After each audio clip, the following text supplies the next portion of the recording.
Hello and welcome back. I am your organizer advisor, Lisa Winfield.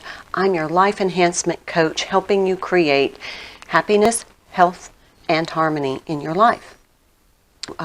Focus on creating a stationery packaging center. And what is that?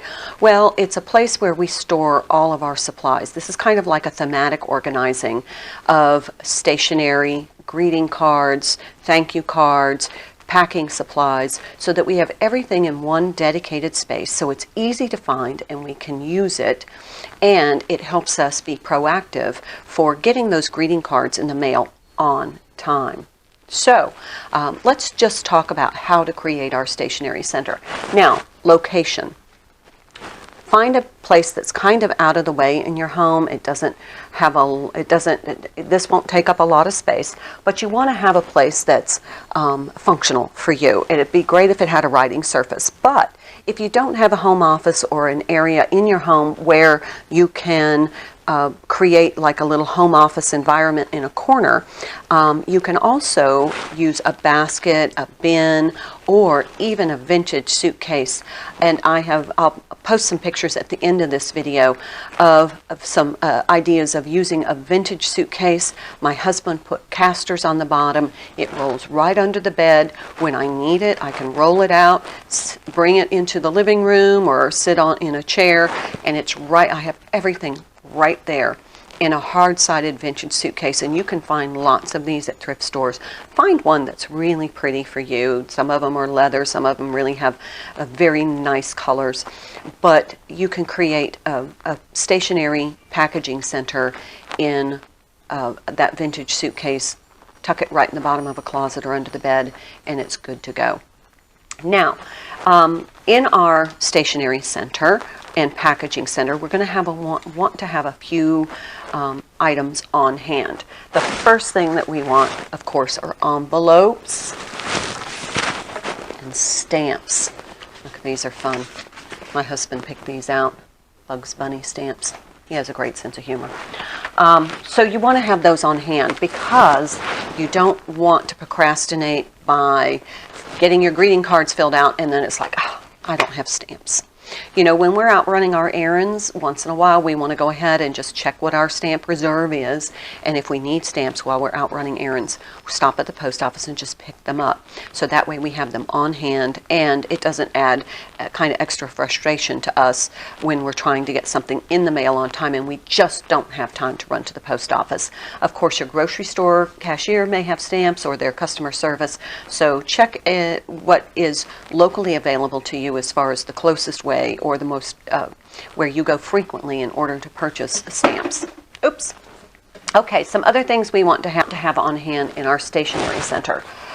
We want to have some just generic cards for thank you notes, and I'll tell you a story about a thank you note. I went for a job interview, and after the interview, I wrote a thank you note to the person who interviewed me and the interviewer. And when I did get the job, and when I went to sign my contract, they had my personnel file there to put the contract in after it was signed. And guess what was in that file? That thank you card. Little kindness goes a long way sometimes. So keep some just regular blank cards on hand. You can tie them with a pretty ribbon to keep them together with the envelopes. And then this way you have a great source to be able to write that thank you card. If somebody does something nice or you want to show some appreciation, it's always nice to get a card in the mail, especially in these days of electronic greetings. Still a beautiful card in the mail is very, it's heartwarming. It shows that somebody took a little extra time to think about us. It's just have some greeting cards on hand. And speaking of greeting cards, there's a great way to organize those. You can pick up one of these little greeting card books. And what this does is divided by months. And so you can actually write whose birthdays occur in each month, or anniversaries, or any kind of remembrance. And then you can purchase the cards in advance and just tuck them into these little pockets. So you have the cards already purchased. At the end of every month, I look ahead to the next month and I look for upcoming birthdays, anniversaries, if there's a baby that's due, a wedding that I've been invited to, a shower, and I go ahead and purchase all those cards at one time. And if you shop your sales, oftentimes you can buy 1 or 2 greeting cards and get one half off, or if you buy 3 or 4 greeting cards, you get one for free.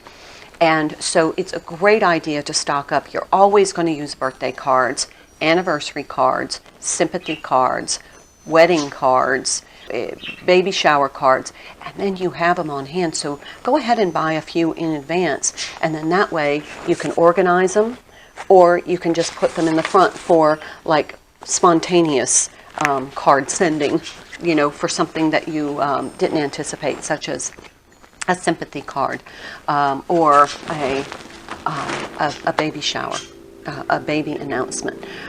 So greeting cards, they make people feel really good, and it's always nice to let somebody know that you're thinking about them. Okay, just some blank. Another idea is some blank stationery in case you want to write a note to somebody.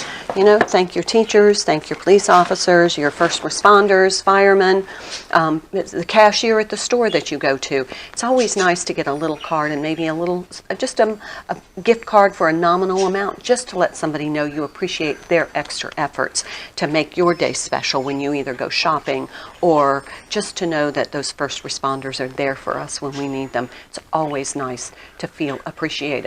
Other things that we may want in our stationery center, some nice pens. It's always inviting to have a nice pen to use.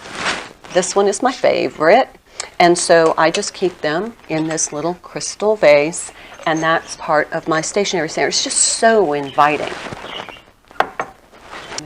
You also may want to have some packing tape and some gift wrap in different occasions, weddings, birthdays, all occasion gift wrap. And you may also want to have some tissue paper on hand for gift wrapping, some gift boxes, gift bags. You want to have these available so that you don't end up having to rush to the store just to buy a gift bag for a gift. I like to buy gifts in advance. When I see a gift that I think is going to be a great gift for somebody, I want to go ahead and purchase it, and I wrap it. Now, I don't put bows or ribbons on until the last minute because they tend to get squished if I store them, but I like to do all of my shopping in advance so that I don't feel frustrated when I have to go out, and it's always at the worst time when I'm my busiest and I think I have to get that gift. So if I'm out shopping and I see the perfect gift, I'm going to purchase it, I'm going to bring it home, I'm going to wrap it, and I keep a list of all the gifts that I've purchased, and then I'm going to put them in a bin and I store them. Then when the time comes to give the gift, I simply take them out, put a bow on, have the card ready, voila, no stress gift giving.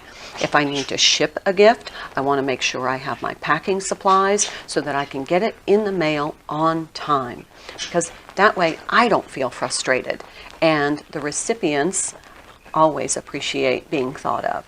So, thank you for joining me today. I wish you health, happiness, and harmony in your home. Remember to stay hydrated, and I'll see you next time.